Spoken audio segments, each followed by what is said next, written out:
terrifying, but true story I experienced when I was 12. I moved to my dad's when I was 10 and didn't know anyone in the area, except for the family my dad was friends with. Single mom with 3 kids. Luckily there was a girl a couple of years older than me and we got to know each other a little over a couple of years. We weren't close but ended up having the same friends.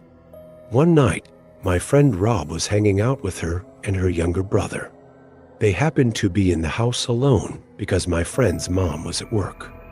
This is where it gets terrifying and sad. Her mother had been helping this one lady through her work and got to know her fairly well. She found out her sister was in a mental institution and was let out recently. The night Rob is hanging out with my friend, they get a knock on the door. My friend thought it was just their mom. She knocks a certain way when coming in and answered it without thinking. Rob wasn't supposed to be there, and he took off through the window to his house down the road. He never thought twice about it. It wasn't her mom. It was the sister of the lady her mom was helping, and she figured out through talking to her sister where her family lived and her mom's working schedule. She came in, and this is where I don't know details, and I'm glad I don't. My friend's younger brother got away from the neighbors to call the police.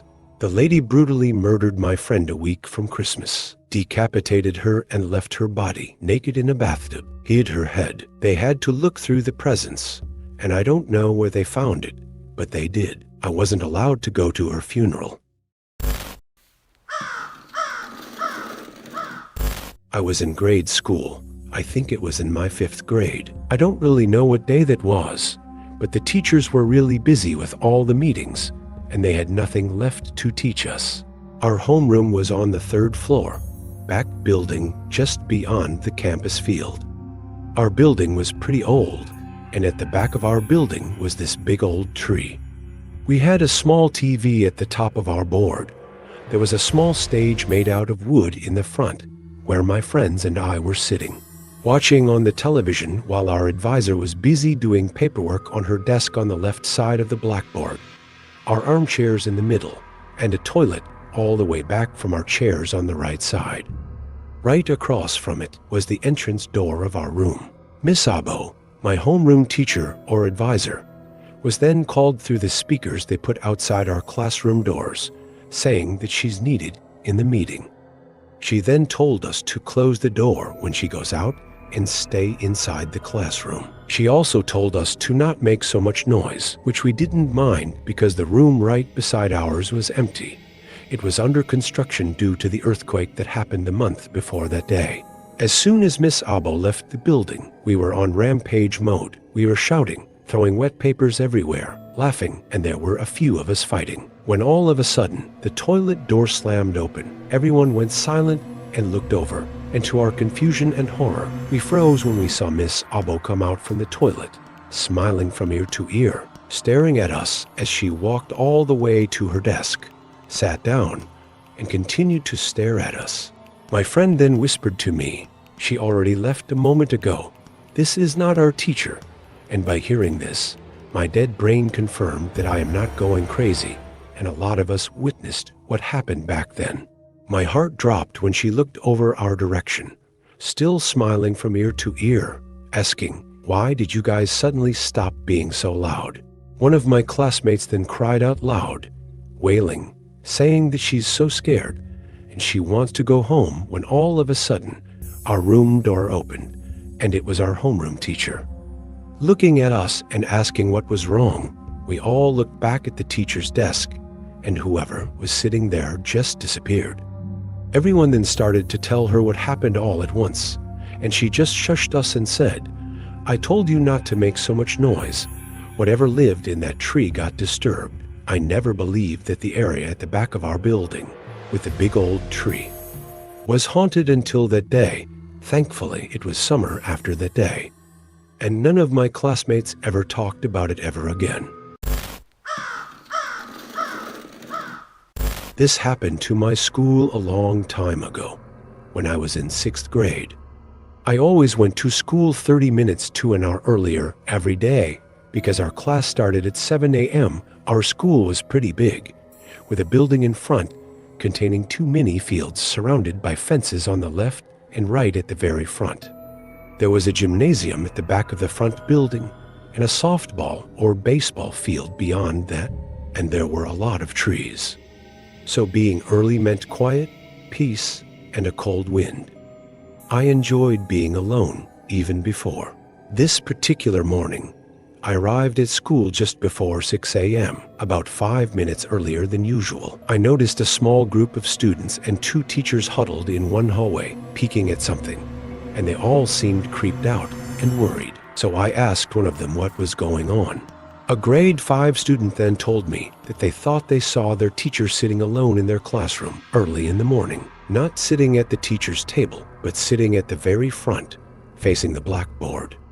Mind you, it was before 6, and everything happened around 15 minutes earlier, so the sun was not fully in the sky yet. Before, I didn't really know when to be scared, so I asked, but the student just looked at me like I was a 2-headed creep and said, "What do you mean what?" It was creepy. The classroom was still dark, and she was very still. And that was the time I got goosebumps. Not just because of what she said, but because I heard an echo, humming a song at the end of the hallway they were looking at. "There she goes again," said one of the teachers. Curiosity mixed with fear coursed through my veins as I inched closer to where the humming seemed to originate. The closer I got, the louder the tune became, until it was unmistakable a familiar melody, but twisted into something eerie and unsettling. And as I reached the classroom door, the humming abruptly ceased. My sister once dated this guy whose parents kept this little carousel thing up at the top of a big dish cabinet. I assume it was for Christmas, but it kinda fit there, so they left it. Even though it was pretty high up, if you walked by, it was triggered somehow and went off. It was cute. Then it started to die and was moving really slow, and the music was kind of deranged, so they took the batteries out and just never replaced them. Every time you'd walk by after that, it still went off, super slow and super deranged. Then it started going off when you were sitting on the couch way across the room in the living room, not even moving. Something invited itself into my friend's home. I've told this story on another subreddit, but this is the one haunting experience that really freaked me out. When I was younger, I had a next-door neighbor named Lexi, and she was my best friend.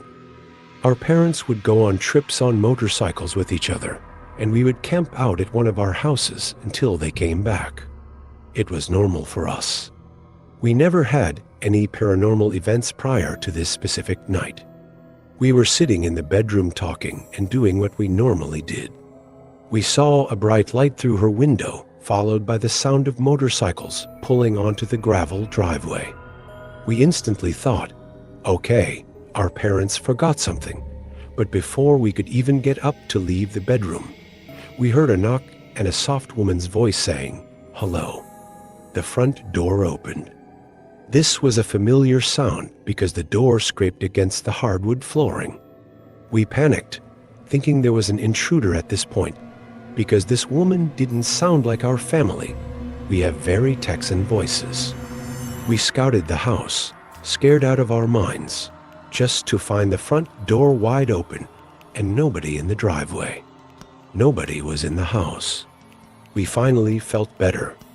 We walked back into her bedroom, but before she went to enter, she collapsed onto the floor and started sobbing.